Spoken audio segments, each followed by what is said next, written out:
Langaw lagong, dako nga lagong, gusto musulod sa akong tenga, bisan gabi ina, musud gid siya sa akong dunggan. Unsa man to, Brad?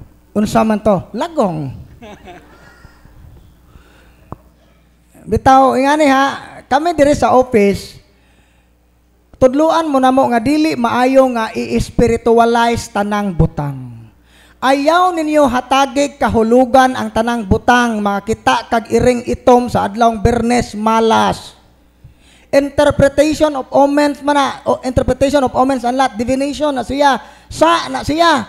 So naaga ni has sud sabay naa jud legaluib no. Kinsa ka sa mga barkada traidor ani ha.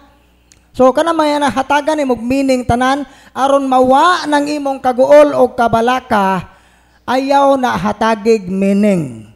No, basin po og di ka maligo mo nang Ginoo kag lagong. No, kaligo po tingali tambag ra pod ne. Ngano kahapong gilagong mangbuhi paman. Do mo po na pagutana ana no. Ato tubag dili na to pwede i-spiritualize tanan. Mo tubag. Okay. Dugang pangutana sa CCTV na nakita babae batanon pero after 2 days nawala. Napagyapon siya sa ahong balay. Wala na ba siya gayod sa unsa maning pasabutan ni? Okay.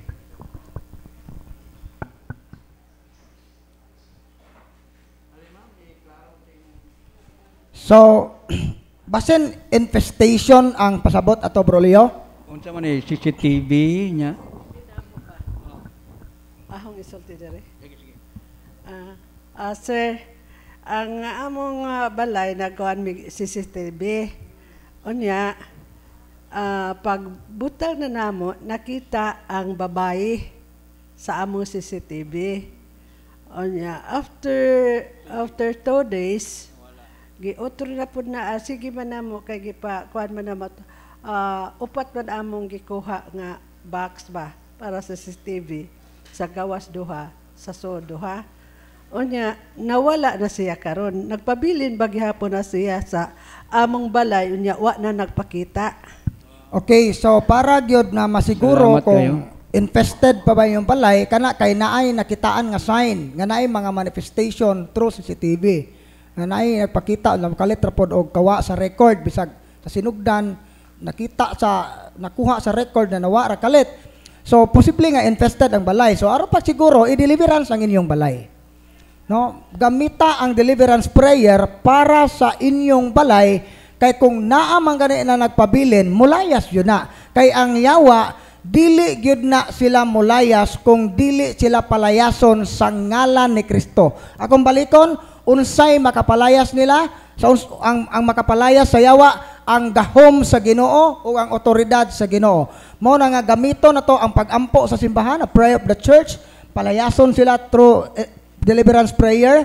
Then namatay natural authority kay ato man ang property, mulayas na sila. So dili na sila mulayas ug magpabilin gyud na sila sa balay kung dili sila ma-expel, dili sila mapalayas gamit ang gahom sa Dios ug ang otoridad sa Dios. So mao na ito ba? So aron paniguro imo yang i-deliverance ang imong balay aw ang CCTV.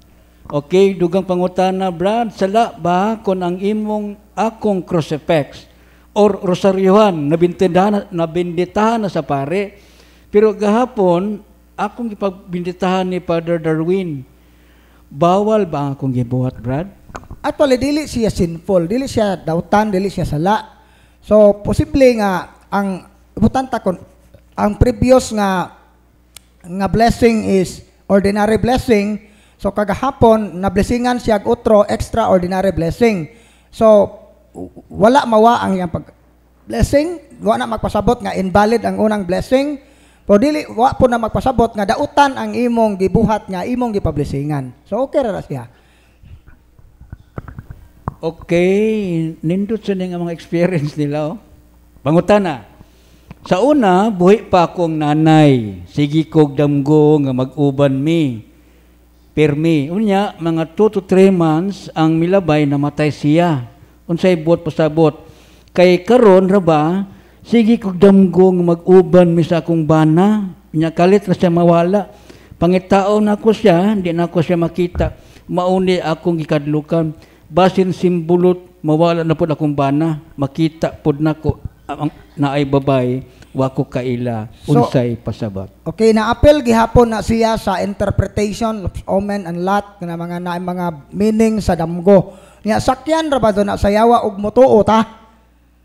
So ingani para gyud na nato masuta kung unsa na siya nga damgo, part ba na siya sa demonic oppression?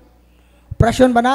Mas maayo gyud na nga imo nang isulti sa deliverance minister unya. Kay ang deliverance minister mohimo ng mga further nga pangutana aron pangitaon ang eksaktong basihan nga kini siya demonic ni siya or imo ra gyud ning hunahuna nga gauna nga nahadlok ka sa imong hunahuna nga gauna.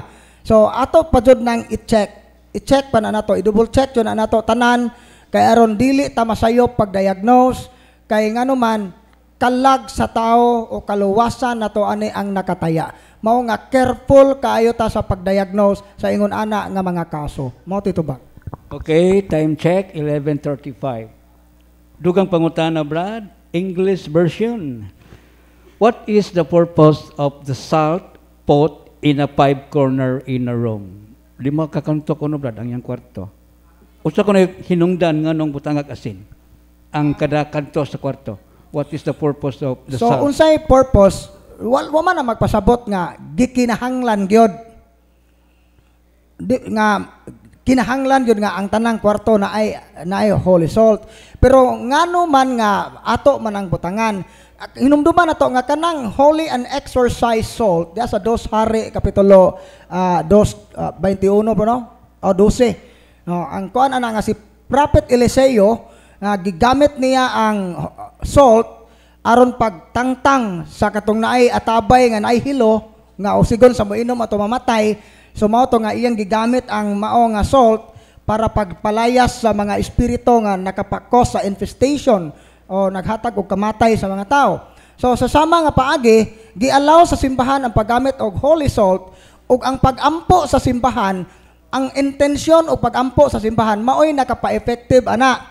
Nga base sa pagampo nga si bisan kinsa nga mogamit niining asin nga ang mga presyensya sa yawa manglayas, ma-expel ang mga yawa pinaagi sa maong holy salt, dili tungod sa salt mismo kundi tungod sa pagampo og intensyon sa simbahan nga iyang gihimo sa maong asin. Mao na nga pagbutang og holy salt diha sa atong mga kwarto, effective siya against poison, effective against curses, effective against demonic harassment and retaliation tungod na sa prayer sa simbahan nga gihimo diha sa maong sagradong asin. Mao na itubag. Okay, follow up niya nga pangutana Brad, what is the best thing to do suddenly wake up, feel hardly breath at night? Kalit mo mata, lisod mo ginhawa sa gabi. Unsa ko na maayon niyang buhatan? Pag-isod siya ginhawa. Makalitsag ka mata. So, una gyud is go to your doctor. No? Pagpakonsulta sa doktor, basig naa kay diferensya. Basig naa kay anxiety attack. Unsa pa na?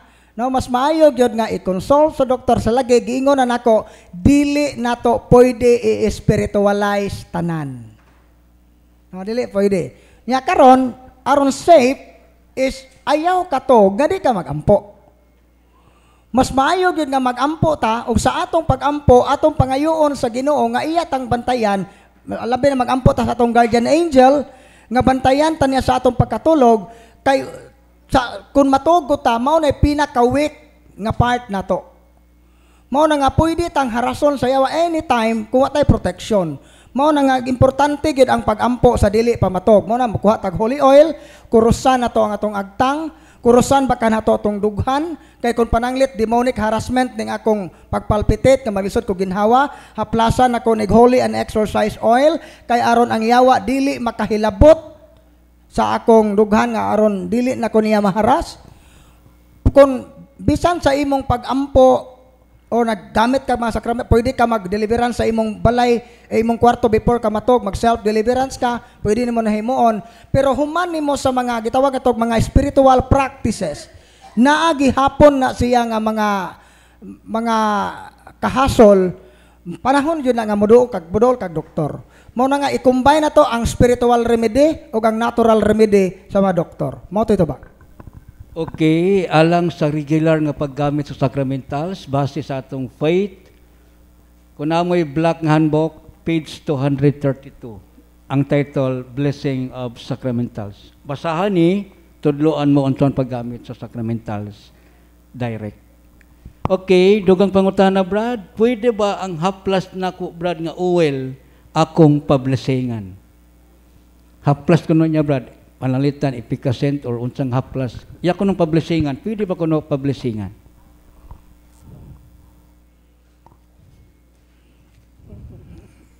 Bitaw, ang required dito sa simbahan is pure olive oil. Pure olive oil ang himoong holy and exorcise oil. Dili pwedeng himuon nga holy and exorcise oil ang ipikasent unsa pa nang haplas ninyo. Ihaplas ra gud na ninyo. Ihaplas ra gud na. Unsa kun pananglit gusto mo nga kanang para mawa ang mga demonic harassment, ana niyo panahon na gamito ang holy and exorcise oil.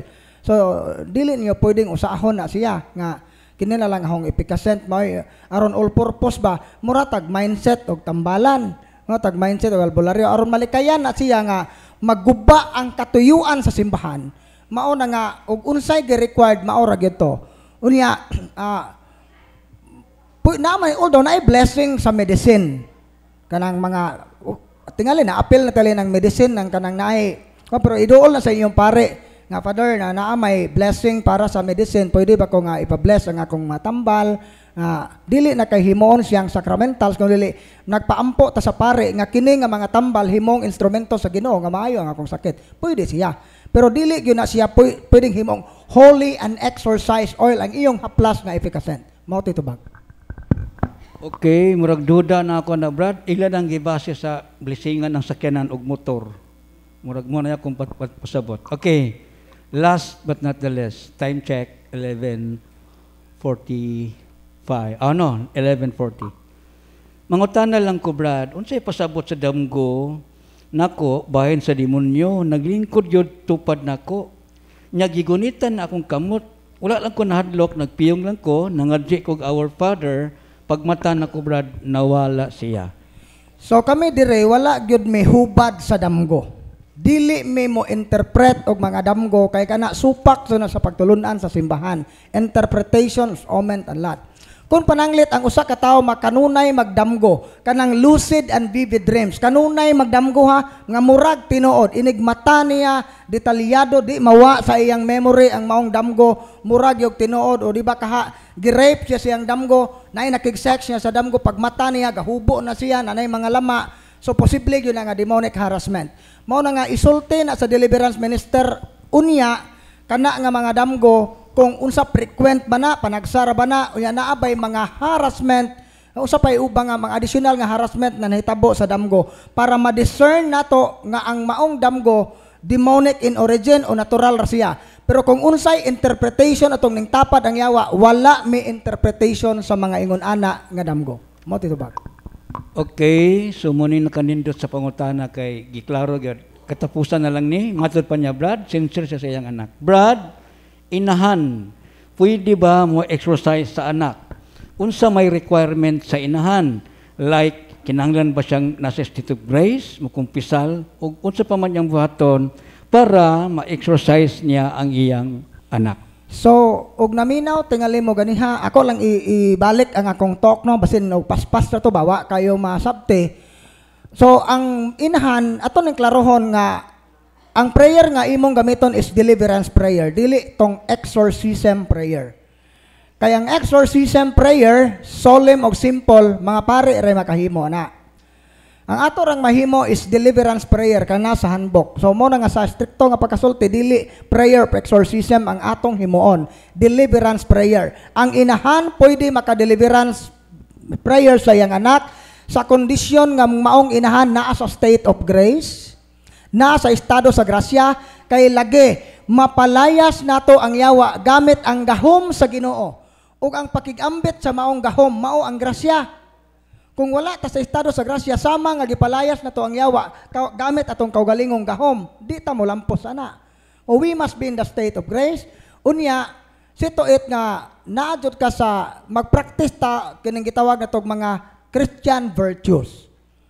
So, naay preparation anak. Kung pananglit ang imong anak daghan og mga harassment, pwede nga ikaw inahan mo na mangumpisal ka daan, mag-practice kag prayer life, pato pa mo establish ka daan gyud og relasyon sa Ginoo, makigsuod ta sa Ginoo, makiguli ta sa mga tao nga atong na gikaaway, pasayloon nato ang atong mga kontra, mawadon ang mga negative emotions sa atong kasing-kasing. Kay anang paagiha, gilimpyuhan nato daan ang atong kaugalingon, kay aron mahimong effective ang atong prayer.